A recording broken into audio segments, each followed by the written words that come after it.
पूर्व सरकार समय 2 वर्ष पूर्व जिते 450 500 कोटी टन टेंडर पे भारत वर्चुअल क्लासरूम पाए ए सरकार मना कर देथिले एते अर्थ आवश्यकता नाही। आज 2 वर्ष पर 1000 कोटी टका पहुंच गला माने कांथ कथाई एमाने छात पे को भारी गेले माने कांथ नदी छात पके माने केवल अर्थ हरलुर এবং जहां पर हैदराबाद के केस चल सकता ये इतने बड़ा भूल त्रुटि मंत्री मानिला पर कहीं एक्शन नहीं। निश्चित हम जो निष्पत्ति नहीं थी जो चाहे ये दुर्नीति भ्रष्टाचार विशाल देश पर एक छत्रबाज लुटिया व्यस्त मंत्री मुख्यमंत्री पर चिर लगे दुर्नीतिर पर्दाबाद से नहीं ठीक भाव जुडिशियल इंक्वारी है नहीं जो तदंत में दाबी को तदंत है नहीं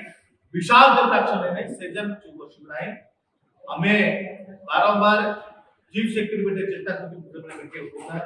21 तारीख दिन काल युवा कांग्रेस